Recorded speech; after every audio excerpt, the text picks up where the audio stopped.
इसके समीप जाना उचित नहीं होगा। संभव है ये भी इस दुष्ट की कोई माया हो।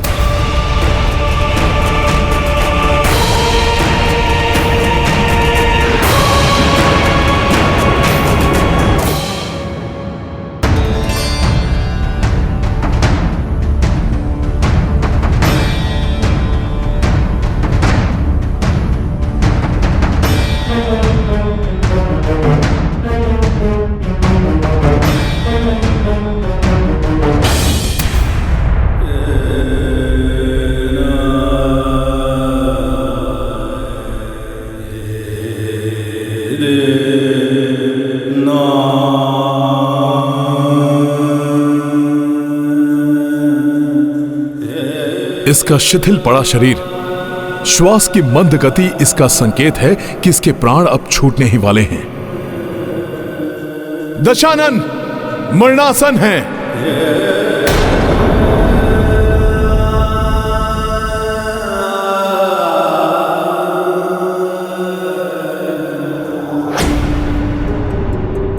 स्वामी के जीवन दीपक की लौ मंद कैसे पड़ गई?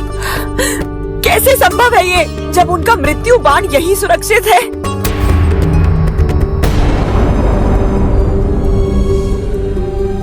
ओम ओम जोम शा, ओम जोम सोम स्वा, ओम जोम सोम स्वा, ओम जोम सोम स्वा।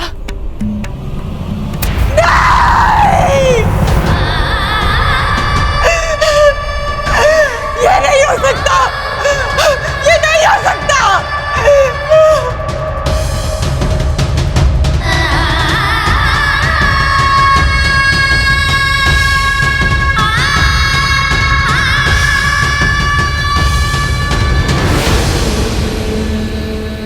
अपनी अंतिम सांसें गिन रहा है ये दुष्ट। अंततः धर्म ने अधर्म को परास्त कर ही दिया।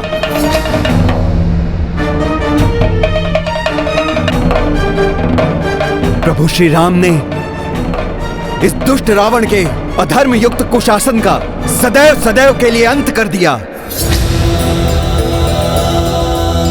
जय श्री राम,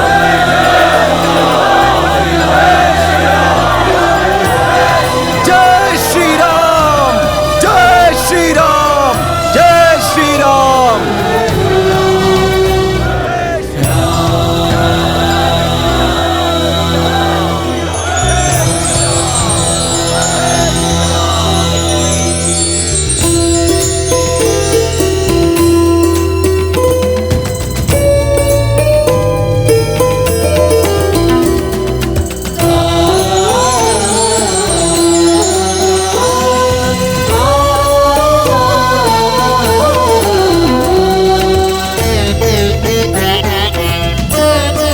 धराशायी हुआ रावण।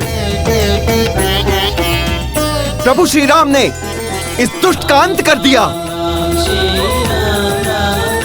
धर्म की जीत हुई है, विजयी हुए हैं हम। जय श्री राम। रुकिए, रुक जाइए आप सभी। ये क्या कर रहे हैं आप? आपका ये कृत्य प्रभु श्री राम के सैनिकों को शोभा नहीं देता। युद्ध में पराजित योद्धा का सम्मान करना भी एक योद्धा का परम धर्म होता है। लंकेश के अधर्म और अहंकार हमारे वास्तविक शत्रु थे इस युद्ध में।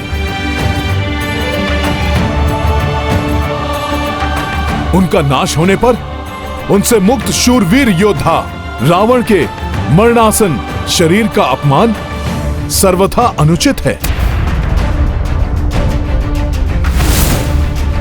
इसलिए अब इन्हें वीर गति प्राप्त होने के पूर्व शांति पूर्वक इन्हें अपनी अंतिम श्वास लेने दीजिए। अधर्म की पराजय पर आनंदित होने के साथ हमें यह भी नहीं भूलना चाहिए कि आज संसार एक महाअज्ञानी हो रहा है।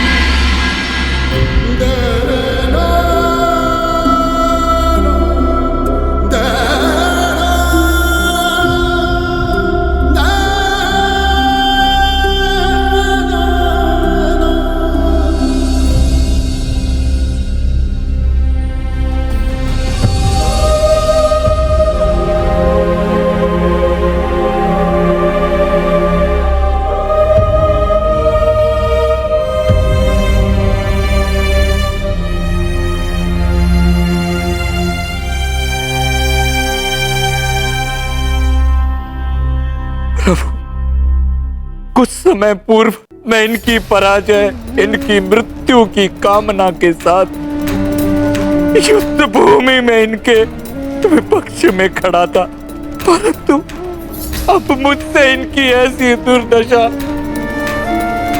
क्यों नहीं सही जाती?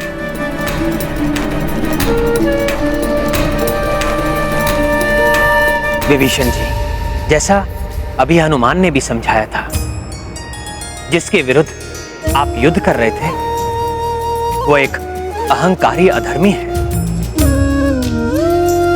परंतु अब जिसके लिए आप द्रवित हो रहे हैं वो आपका अग्रज भ्राता है। उनके लिए दुखी होना पूर्णतया उचित है, इसलिए जाइए विभीषण जी, रावण के अंत के क्षणों को व्यर्थ मत गवाइए। अपने भ्राता के इन अंतिम क्षणों को अपने भ्राता के साथ ही बिताइए।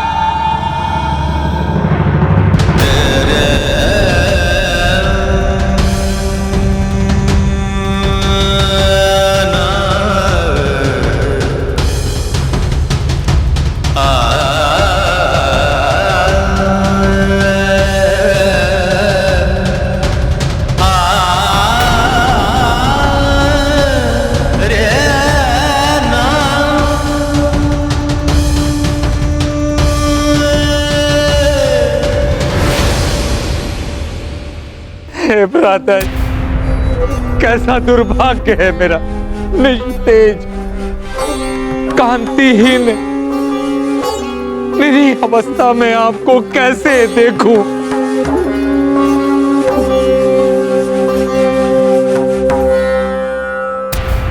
आपको बारंबार समझाया मैंने, परंतु आपको अधर्म से रोकना मेरे लिए असंभव हो गया था।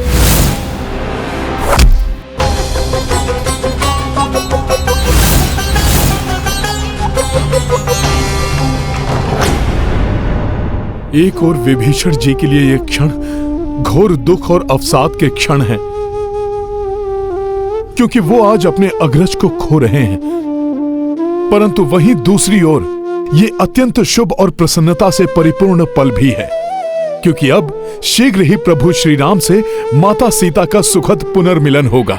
देवी मंदोदरी की व्यथा ने मुझे व्यथित कर दिया है। दुष्ट रावण के कुकर्मों का फल आज उन्हें और संपूर्ण लंका को भी भुगतने पर विवश होना पड़ा है, परंतु आज ये अस्त होते सूर्य देव की शुभ्र आभा को देखकर ऐसा प्रतीत हो रहा है जैसे वो अस्त नहीं उदित हो रहे हो।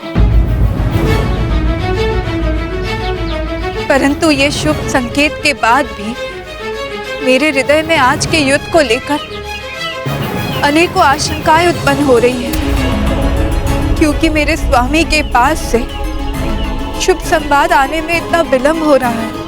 आप निश्चिंत रहें देवी, प्रभु का कोई अनिष्ट नहीं हो सकता।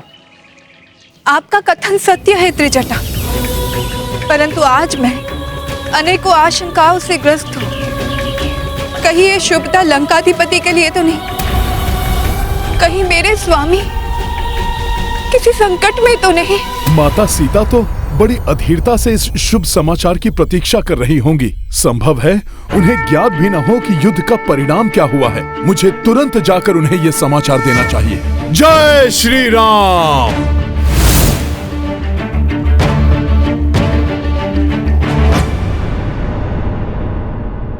मुझे इसी परिणाम का भय था भ्राताश्री। आज आपकी ऐसी दुर्दशा मुझसे नहीं सही जा रही है, नहीं सही जा रही।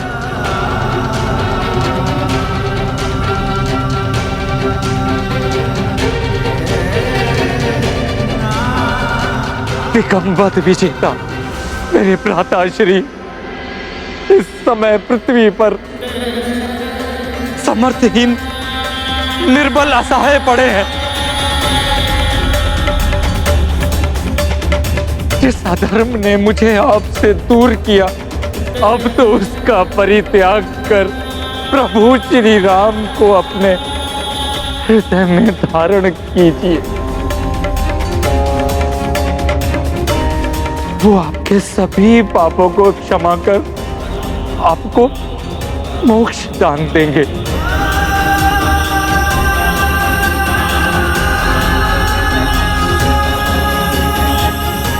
शरणागत वत्सल प्रभु श्री राम के शरणागत बनी।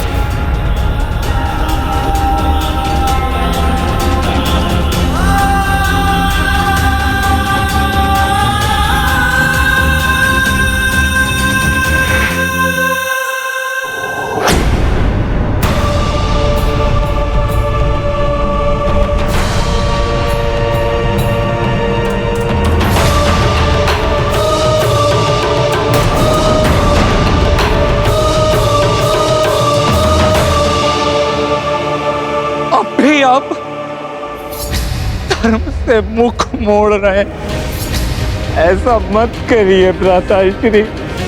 अब तो मेरा कहा मान लीजिए भ्राताश्री।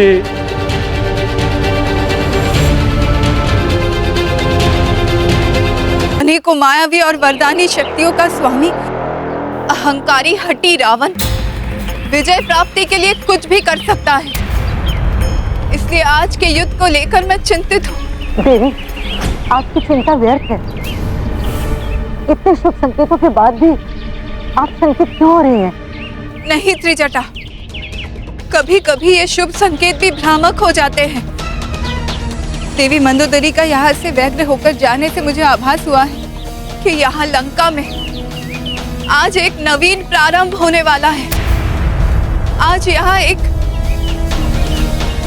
निर्णायक परिवर्तन होने वाला है।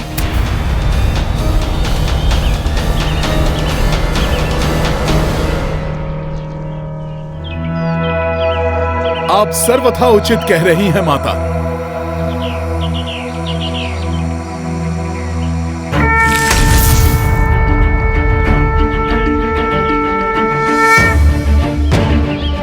प्रणाम माता।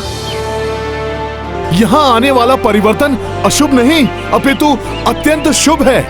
पुत्र, तुम्हारे मुख के भाव से ऐसा प्रतीत हो रहा है कि तुम जो भी समाचार लाए उसको कहने के लिए अत्यंत आतुर हो। हाँ माता, मेरे अंतर का उल्लास ही मेरे मुख से व्यक्त हो रहा है, क्योंकि मैं आपको प्रभु श्री राम की अधर्म पर धर्म की विजय की शुभ सूचना देने प्रस्तुत हुआ हूं माता।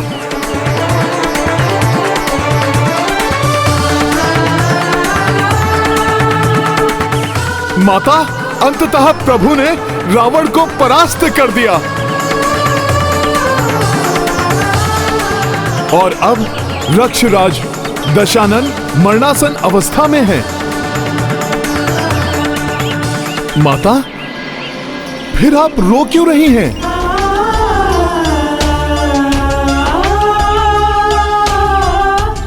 माता, मैं तो शुभ संदेश लेकर आया हूं,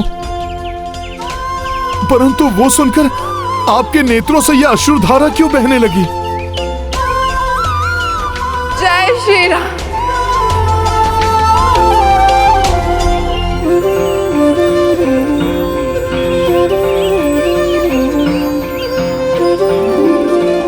माता, समझा, जो प्रसन्नता आप शब्दों में व्यक्त नहीं कर सकती वो अश्रु रूप में प्रकट हो रही है माता। हाँ हनुमान, नकारात्मक परिवेश में भय, संशय और अनिष्ट की आशंकाएं हृदय में घर कर लेती है। अच्छे में भी बुरा दिखाई देने लगता है। कदाचित मेरे साथ भी ऐसा ही हुआ है। मुझे अपने स्वामी के बल पर संदेह नहीं, परंतु हाँ, मुझे ये निराशा सता रही थी जिससे आज मुझे मुक्ति मिली है। मैं अत्यंत प्रसन्न हूँ हनुमान,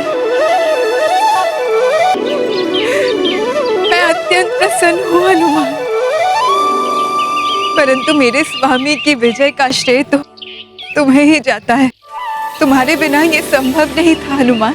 जो कुछ भी तुमने किया उसके लिए तुम्हारा धन्यवाद करने के लिए शब्द ही नहीं है मेरे पास। माता, ऐसा ना कहें। मैं तो मात्र प्रभु श्री राम का एक सेवक हूं।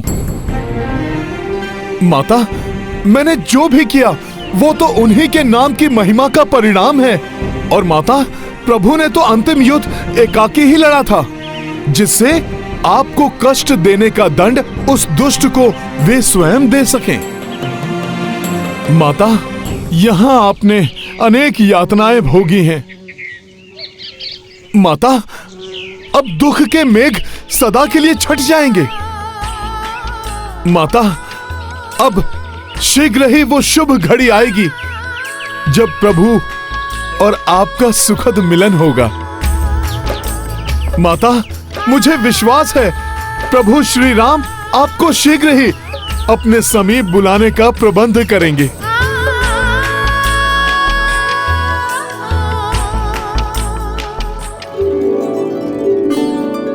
भैया, अब आप शीघ्र भाभी मां को बुला लीजिए। हनुमान आपकी विजय का समाचार लेकर जा चुके हैं।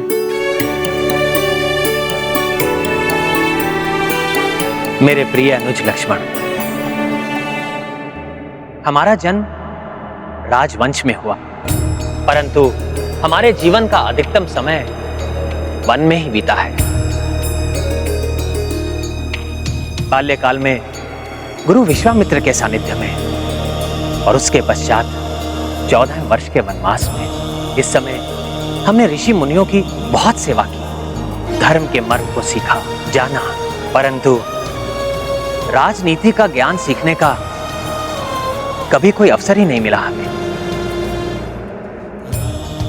परंतु अब राजनीति का महाज्ञान सीखने का समय आ गया है लक्ष्मण।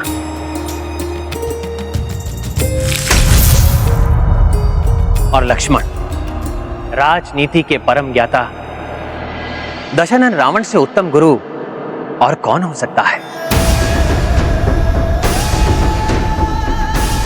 इसलिए जाओ लक्ष्मण, राजनीति के महाज्ञाता रावण से महाज्ञान प्राप्त करो।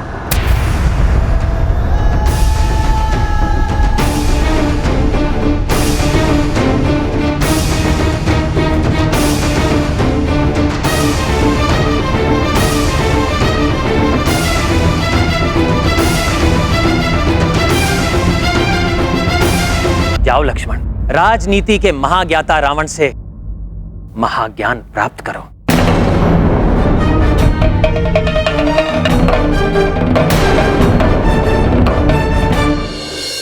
भैया, मैं कल्पना में भी आपकी आज्ञा का उल्लंघन नहीं कर सकता, परंतु अधर्मी रावण से ज्ञान प्राप्त करने का क्या औचित्य है?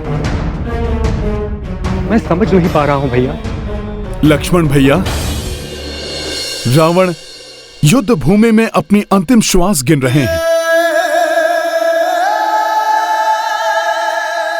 वो राजनीति के महाज्ञानी, राजकाज में दक्ष, महाप्रतापी दशानन रावण हैं, जिन्होंने उद्दंड और उपद्रवी राक्षसों को नियंत्रित कर उन पर एक छत्र शासन स्थापित किया। उन्हें अपने एक संकेत पर अपने प्राण न्यौछावर करने वाले रक्ष वीरों में परिवर्तित किया। परंतु हनुमान, ऐसे ज्ञान का क्या लाभ जो इतने भयंकर अंत से भी रावण की रक्षा न कर सका?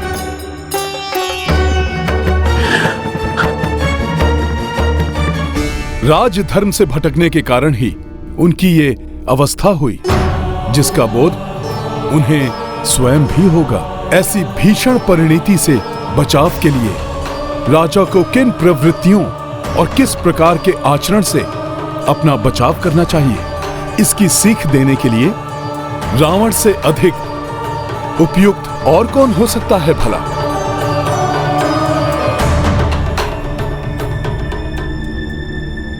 हनुमान का कथन सर्वथा उचित है लक्ष्मण, इसलिए जाओ और निसंकोच महान राजा लंकेश रावण से राजनीति का महाज्ञान प्राप्त करूं,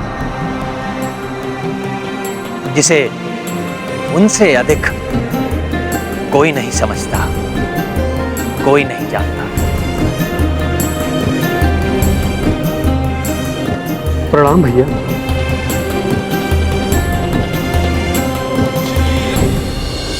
राजहंस के समान नीर शीर विवेकी हैं प्रभु श्री राम। जैसे राजहंस नीर और शीर को पृथक करने की अद्भुत क्षमता रखते हैं, उसी प्रकार प्रभु श्री राम अपने परम शत्रु के गुण और दोष को पृथक कर उसके दोष के लिए दंड और गुणों के लिए सम्मान देने की बुद्धिमता रखते हैं। इसलिए उन्होंने लक्ष्मण को रावण से शिक्षा प्राप्त करने के लिए भेजने का निर्णय लिया है और उनके परम भक्त हनुमान ने भी उनके संस्कार को भली भांति ग्रहण किया है। इसलिए वो भी रावण के श्रेष्ठ गुणों को समझकर लक्ष्मण को रावण के पास जाने के लिए मना पाए।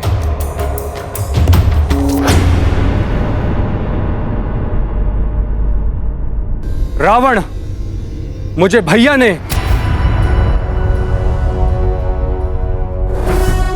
दशानन, मुझे भैया श्री राम ने आपसे राजधर्म और राजनीति की शिक्षा ग्रहण करने भेजा है। कृपया वो मुझे सिखाने की कृपा करें।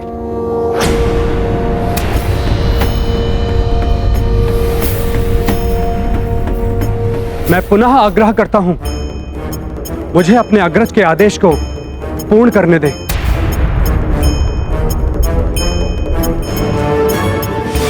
रावण उनका उत्तर नहीं दे रहे हैं। इससे कहीं क्रोध में आकर लक्ष्मण भैया कोई अनिष्ट न कर दे। मुझे अपने भैया पर पूर्ण विश्वास है। आप महाज्ञानी हैं, यह उनका विश्वास है। मुझे ज्ञान देकर उनके विश्वास को सत्य प्रमाणित कीजिए। यह शिक्षा प्राप्ति की उचित विधि नहीं है।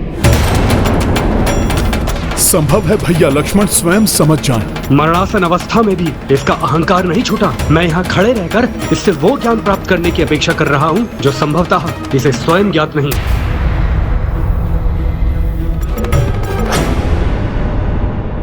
मैं क्षमा चाहता हूँ भैया, परंतु उस दंभी रावण ने मेरी ओर देखा तक नहीं। कदाचित उस पापी को राजधर्म का कोई ज्ञान है ही नहीं। लक्ष्मण, रावण दुष्ट एवं अधर्मी अवश्य है, परंतु समस्त वेदों का ज्ञाता होने के नाते वो किसी भी सच्चे जिज्ञासु को निराश नहीं होने देंगे, भले ही वो उनका शत्रु भी क्यों ना हो। हनुमान, आपने भी तो देखा था, मेरे वहां खड़े रहने पर भी रावण की कोई भी प्रतिक्रिया नहीं हुई।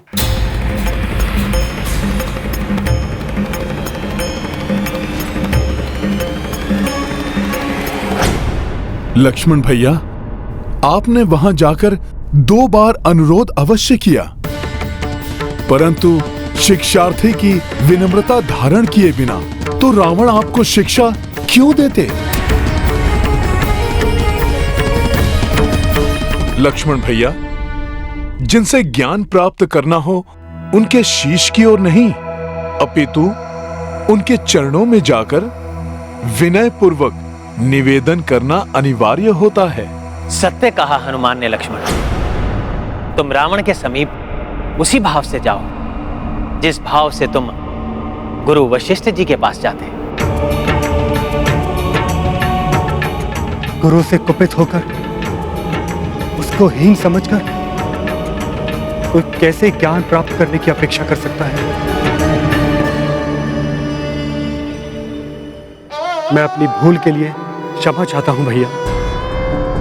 मैं पुनः रावण के समीप जाकर उनसे विनम्र भाव से अनुरोध करता हूं।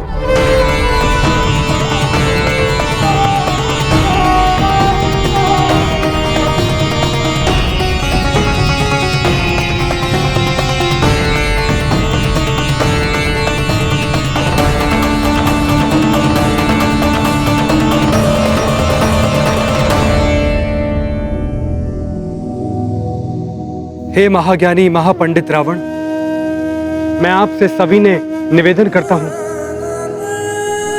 मुझे राजधर्म और राजनीति की शिक्षा देने की कृपा करें।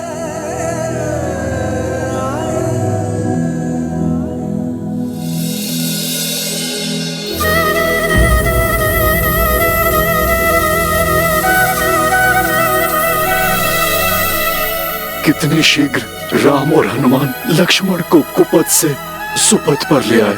कितना प्रभावशाली, कितना संस्कारी, दिव्यता से परिपूर्ण व्यक्तित्व है इन दोनों का।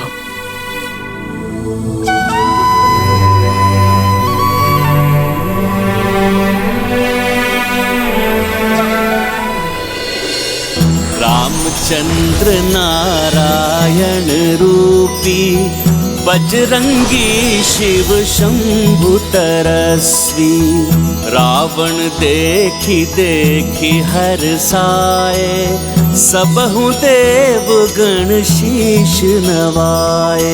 गाथा महाबली हनुमत की, रुचिकर लीला राम भगत की। जय जय जय रघुनंदन राम, जय जय जय महाबली हनुमान।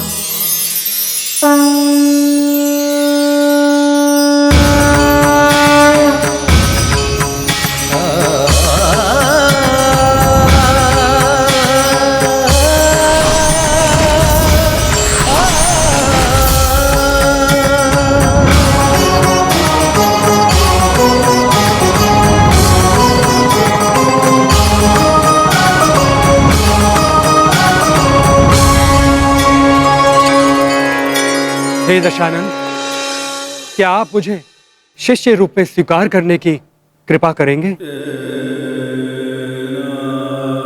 स्वयं नारायण और महादेव ने आपको मेरे पास भेजा है लक्ष्मण। स्वीकार करने की दृष्टता नहीं कर सकता। भ्राताश्री, मैं आप में इस परिवर्तन की प्रतीक्षा कितने समय से कर रहा था। मेरे पास आने से पूर्व ही प्रथम शिक्षा तो प्रभु श्री राम और हनुमान ने दी है आपको। सर्वप्रथम एक राजा का धर्म विनम्रता है। इस ज्ञान को कभी स्वीकार नहीं कर सका, इसलिए मेरा ये दुर्दांत अंत हो रहा है। ये तो श्री राम की महानता है, जो सर्वज्ञात होते हुए भी उन्होंने आपको मुझसे ज्ञान प्राप्त करने के लिए भेजा।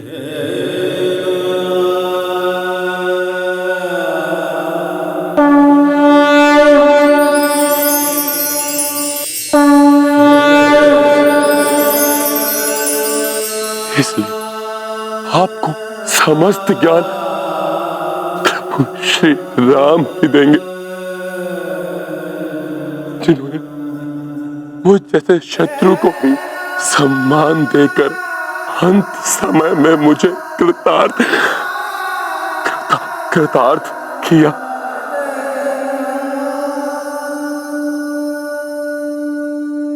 यदि मुझ में शक्ति शेष रहती तो मैं स्वयं उठकर उनके चरण स्पर्श करने जाता,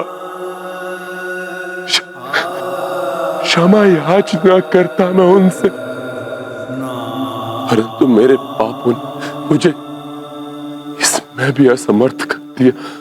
इसलिए यदि वो चाहते हैं कि मैं आपको शिक्षा प्रदान करूं, तो मैं ये कार्य सहर्ष करूंगा।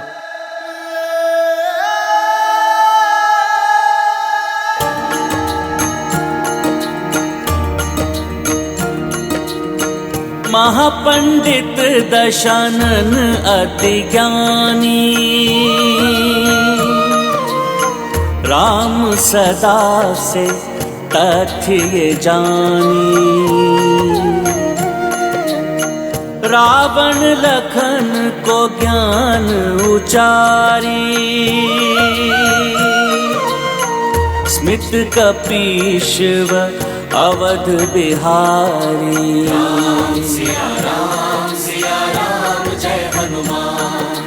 राम सिया राम जय हनुमान।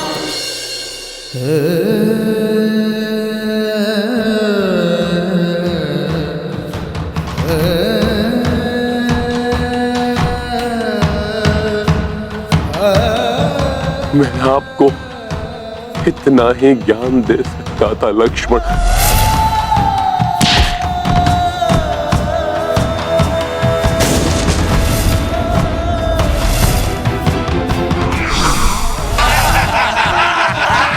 कैसा लगेगा ये जली हुई पूंछ वाला वानर? रावण हूं मैं, लंकेश रावण। परंतु इसका स्मरण अवश्य रखें कि अहंकार को अपने समीप भी मत आने देना, अन्यथा मेरे समान ही आपका भी संपूर्ण ज्ञान व्यर्थ हो जाएगा।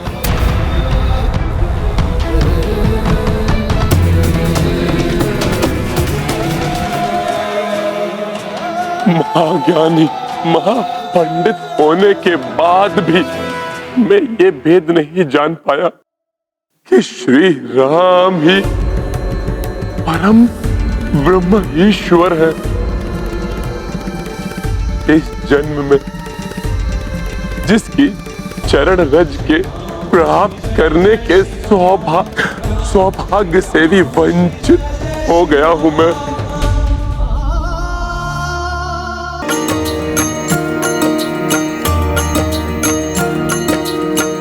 दिव्य रूप दर्शन दे डारी। राम हरि कपि शिव भंडारी। विष्णु विश्व रूप रघुराई। शांति पुंज शंकर कपि भाई। सिया राम जय हनुमान। सृष्टि समग्र ब्रह्मांड समस्ता। शिव विष्णु मह उपजेव अस्ता। जीवन मरण के ये ही नियंता। ये ही आदि और ये ही अनंता। सिया राम जय हनुमान। सिया राम जय हनुमान। श्री राम।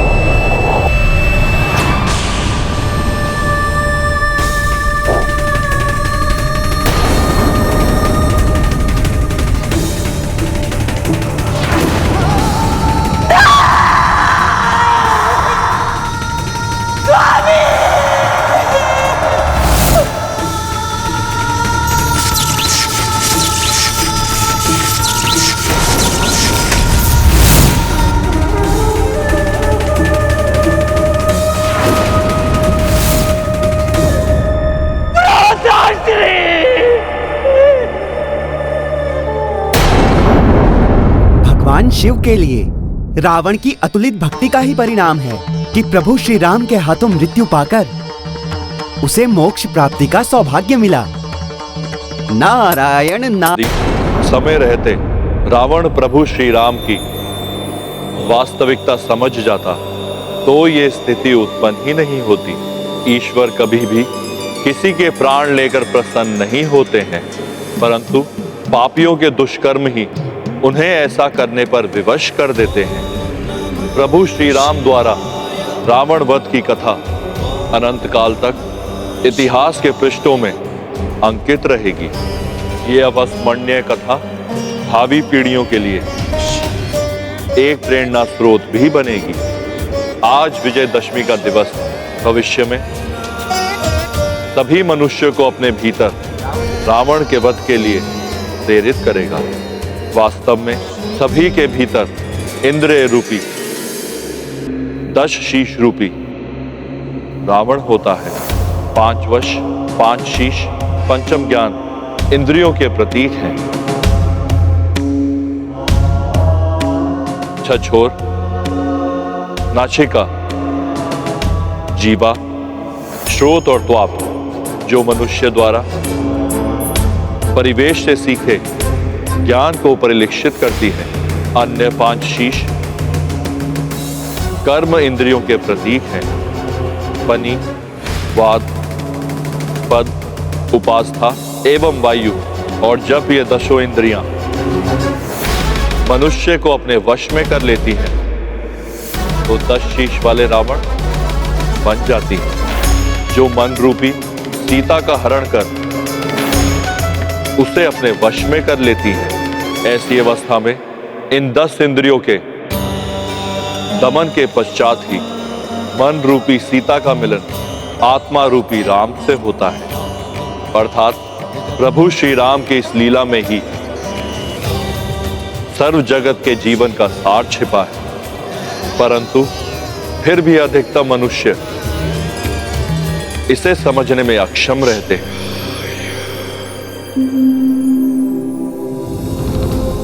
भैया, आज मैं स्वयं को अनाथ के समान प्रतीत कर रहा हूँ। मेरा कहा मान लेते तो ऐसा नहीं होता भैया, हम सुख से रहते। परंतु दुख बांटने से दुख मिट जाता है। इस समय विभीषण जी को मेरी आवश्यकता है। ये कैसे संभव है? नहीं हो सकता ये। दुर्भाग्यवश यही हुआ है। एक अभागे पिता का दुर्भाग्य ही है जिसे अपनी पुत्री के सुहाग के अंत का समाचार सुनाने पर विवश होना पड़ रहा है।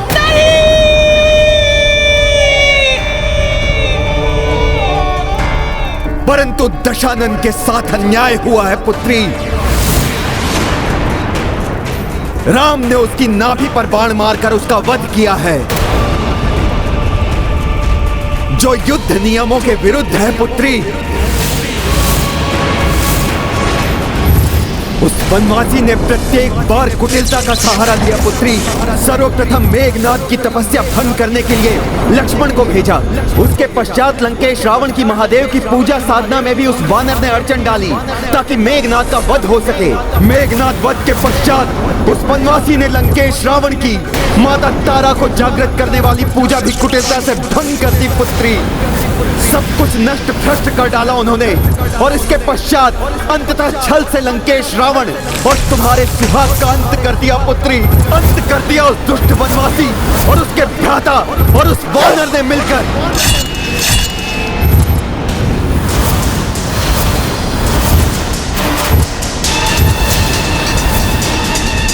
लक्ष्मण, हनुमान और राम सभी ने अधर्म किया है। घोर अन्याय हुआ है इस पतिव्रता के साथ। छल से वध हुआ है मेरे स्वामी का। अधर्म है ये, घोर अधर्म।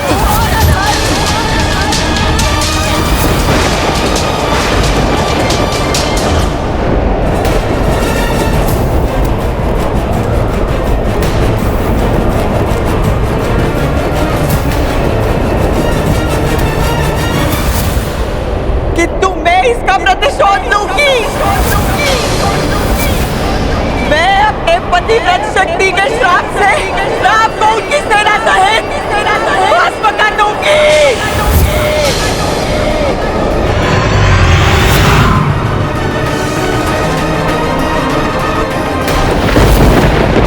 किसी को क्षमा नहीं करूंगी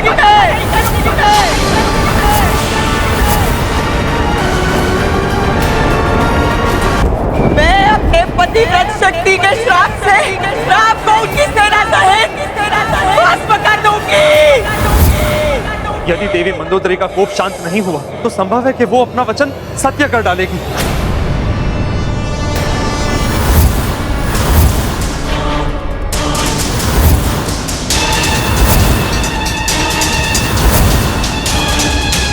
उस वनवासी और वानर के विरुद्ध पुत्री मंदोदरी के मन में मैंने जो विष घोला वो युक्ति सफल रही।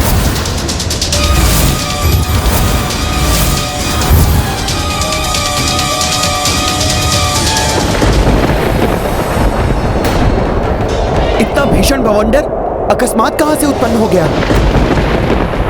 जैसे कोई महाशक्ति अपना क्रोध व्यक्त कर रही हो।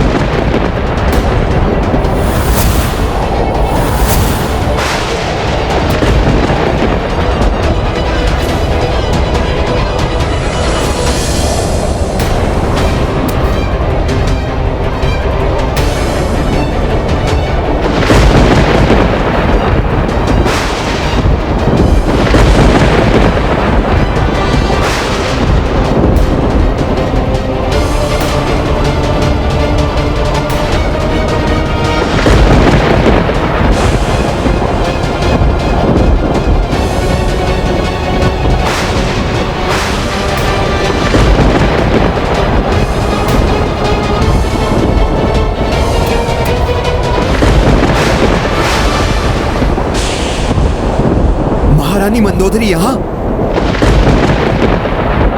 कहाँ है मेरे पति के वधिग्राम, जिन्होंने छल से मेरे पति की हत्या की है? जिसका प्रतिशोध लूंगी मैं। अपने श्राप से मिटा दूंगी सभी को, भस्म कर दूंगी उस रात को मैं।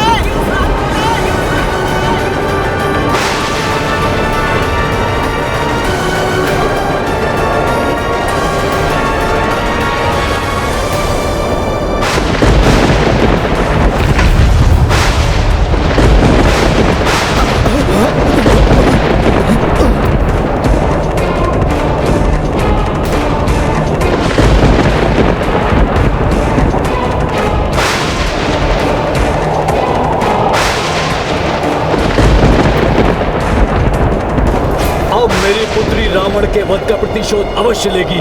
उसके कोप से कोई भी सुरक्षित नहीं रहेगा, ना ही राम, ना ही हनुमान और ना ही वानर सेना।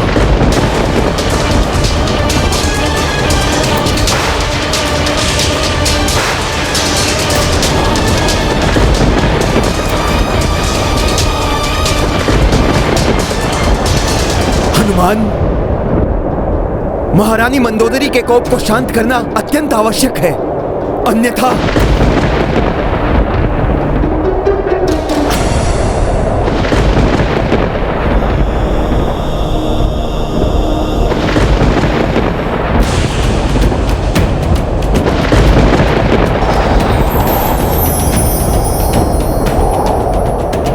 देवी मंदोदरी का दुखी होना उचित है। यदि वो ये समझती हैं कि मैंने कोई अधर्म किया है या मुझसे कहीं कोई अमर्यादित व्यवहार हुआ है, तो वो जो भी श्राप देंगी मैं अपनी मर्यादा का पालन करते हुए स्वीकार कर लूंगा। नहीं प्रभु,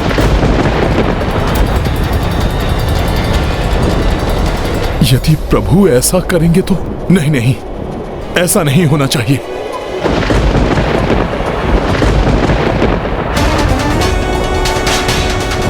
पतिव्रत के तेज से तो ब्रह्मांड कंपित हो उठता है।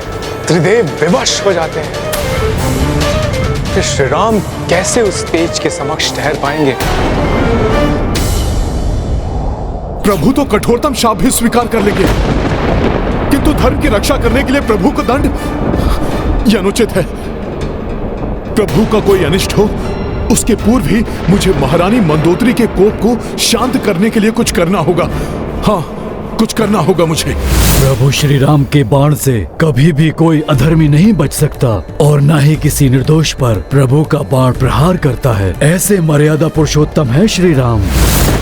मामा जामन का कथन असत्य नहीं हो सकता। मात्र अधर्मियों का नाश किया है प्रभु के बाणों ने।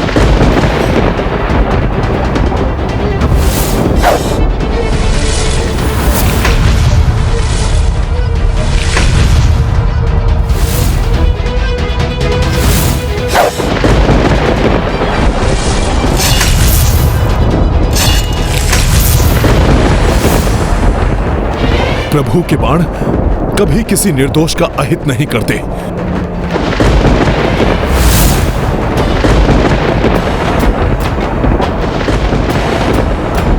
प्रभु, प्रभु, युद्ध तो रावण के विरुद्ध मैंने भी लड़ा है। यदि उनकी दृष्टि में आप अपराधी हैं, तो मैं भी अपराधी हूं। प्रभु, आपको दिया हुआ शाप तो मेरे लिए भी होगा। मैं भी स्वीकार कर लूंगा उस शाप को। किंतु यदि इस युद्ध में धर्म की विजय हुई है और धर्म को ही दंडित किया जाए, तो क्या धर्म को अपना पक्ष स्पष्ट करने का अवसर नहीं मिलना चाहिए? प्रभु,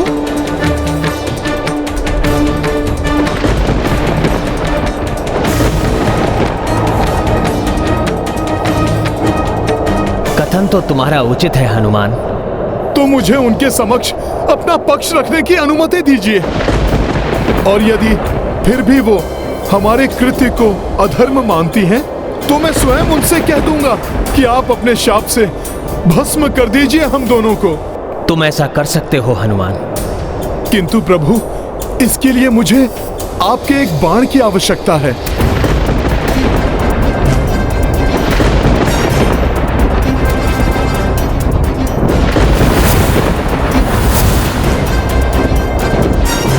युद्ध समाप्ति के पश्चात हनुमान को बाण की क्या आवश्यकता है?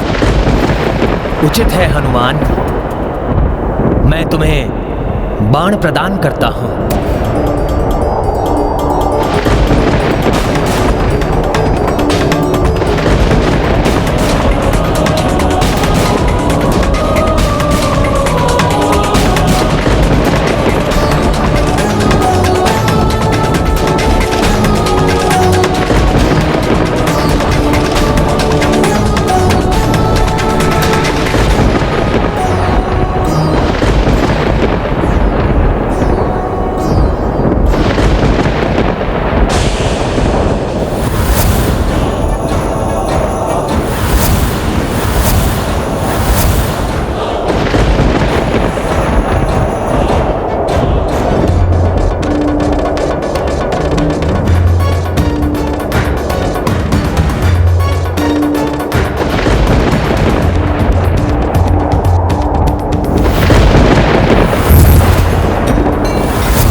हनुमान ने ये क्या किया?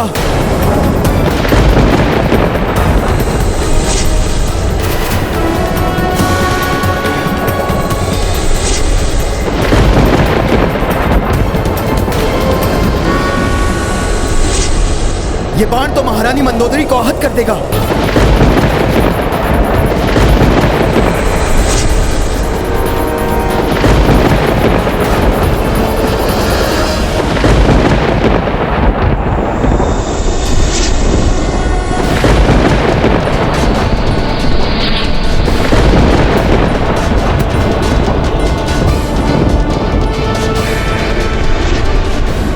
हनुमान ने मुझ पर प्रहार किया।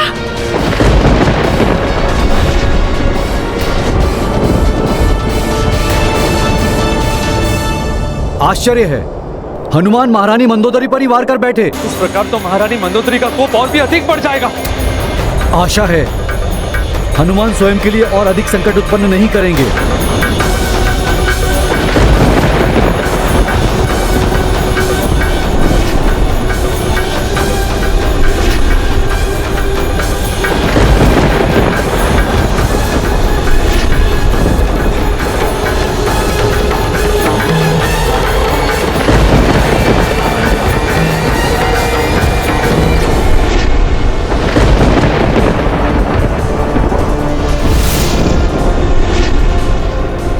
बाण का लक्ष्य तो मैं थी, फिर कैसे ये बाण अकस्मात ही दूसरी ओर मुड़ गया?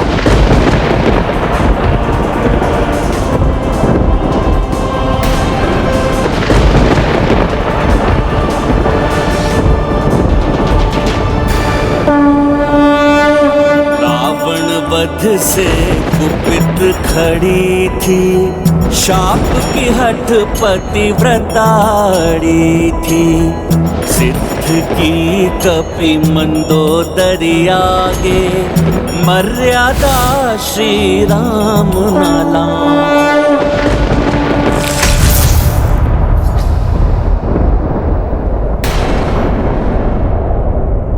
देवी, प्रभु श्री राम के बाण के भांति है प्रभु श्री राम का धर्म पालन। अड़िग है उनकी मर्यादा, और आप उन धर्म पालक मर्यादा पुरुषोत्तम प्रभु श्री राम को शाप देने जा रही थी।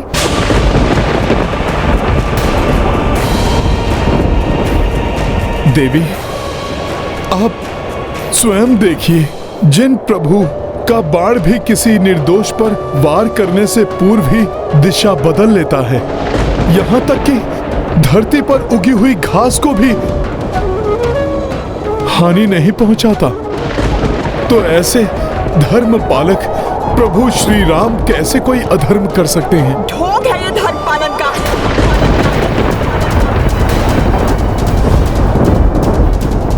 मेघनाथ की पूजा को रोकने के लिए तुम्हें और विभीषण को भेजकर किस धर्म का पालन कर रहे थे तुम्हारे प्रभु?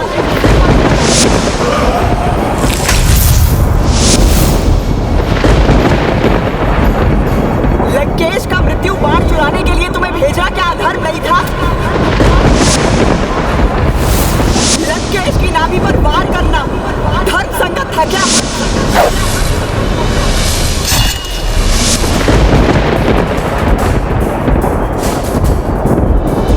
देवी, मेघनाद ने सदैव माया युद्ध करके नियमों को तोड़ा है।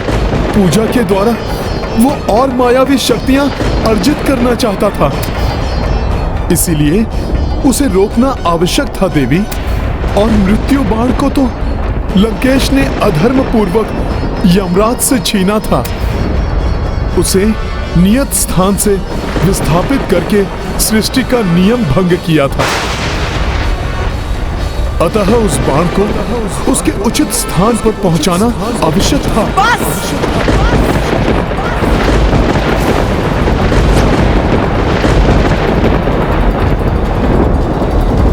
कपट पूर्वक धर्म और मर्यादा की सीमाएं लांघने वाले तुम्हारे प्रभु और तुम दोनों को आज मेरे श्राप का भागी होना ही पड़ेगा।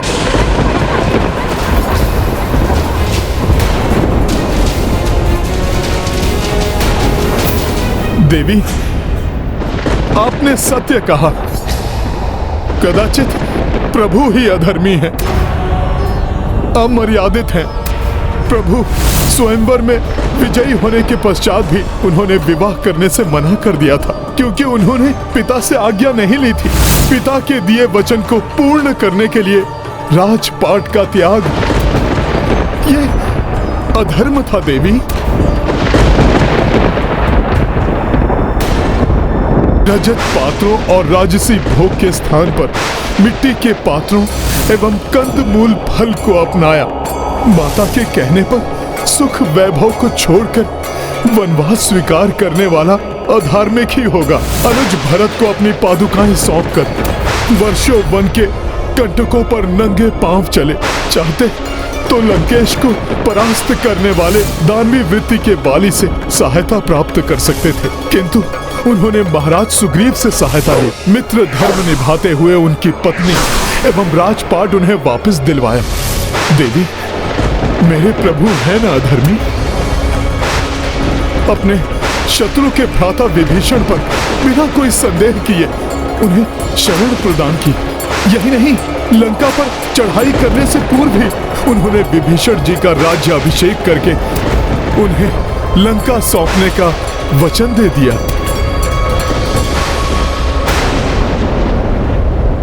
जिससे कि कोई ये आक्षेप ना लगा सके कि उन्होंने अपने राज्य विस्तार के लिए लंका पर चढ़ाई की। देवी,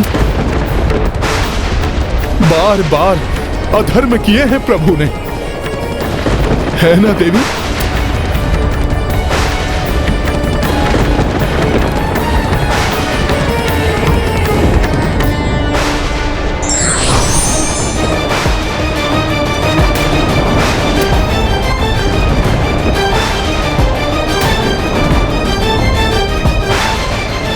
पत्नी हरण करके लंका में लाई गई। लंकेश के आदेश पर 11 माह तक उन्हें भूखा प्यासा रखा गया, राक्षसियों द्वारा प्रताड़ित किया गया। देवी,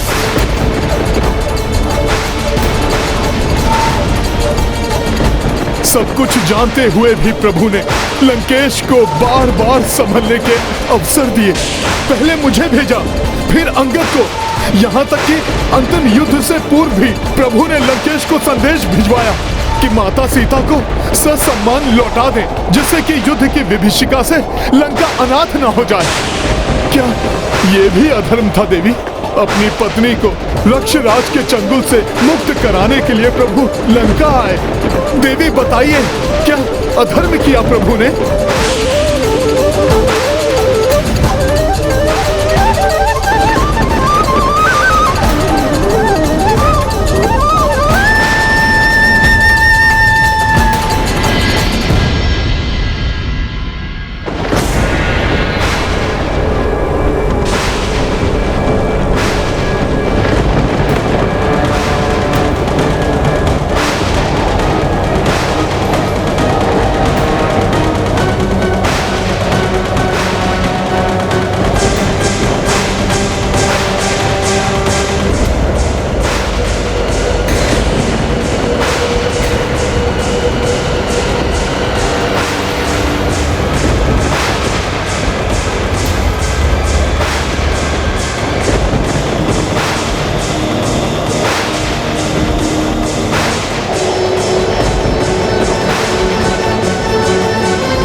देवी, यदि प्रभु शापित हुए तो हम सब भी शापित होंगे।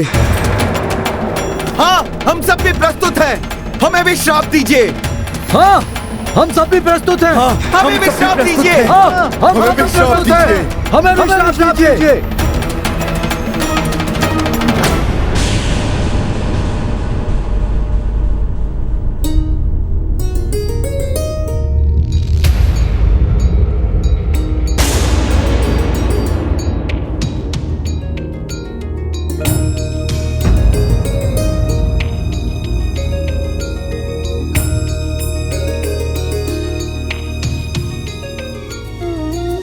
एक पर स्त्री की परछाई के भी स्पर्श से दूर हट जाने वाले, कभी किसी पराई स्त्री की ओर दृष्टि तक ना उठाने वाले, बताइए देवी, प्रभु श्री राम अधर्मी हैं,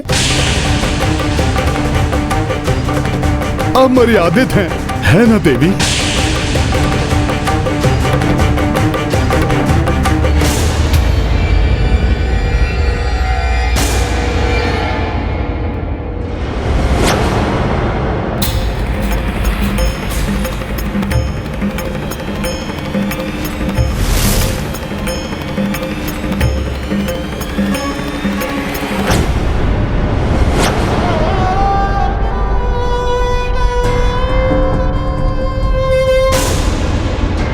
ये तो पर स्त्री की परछाई तक से दूर रहते हैं, जबकि मेरे स्वामी पर स्त्री का हरण करके ले आए।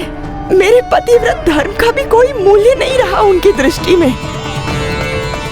क्या ऐसे श्रेष्ठतम धर्म का पालन करने वाले प्रभु श्री राम को आप अधर्मी समझती हैं,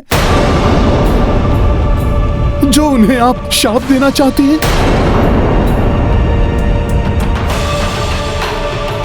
देवी, क्रोध वो घना अंधकार है जो नेत्रों के समक्ष सूर्य की भांति चमकते हुए सत्य को भी छिपा देता है। देवी, यदि आपको शाप देना है तो दोषी को शाप दीजिए।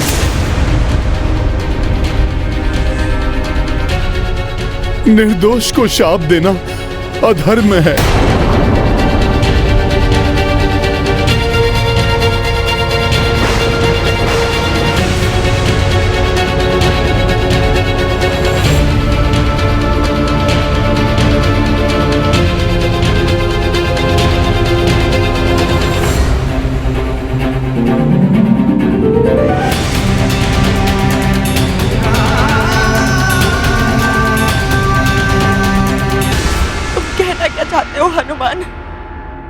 देवी, प्रभु श्री राम को तो कुछ ज्ञात ही नहीं था।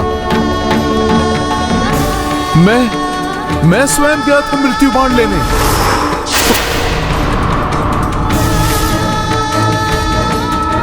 उनके तुणीर में मैंने ही बाण रखा था देवी।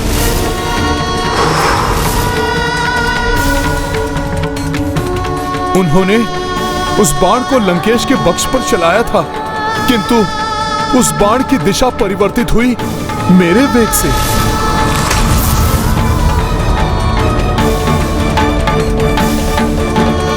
देवी, दोषी मैं हूं, मुझे दीजिए आप शाप।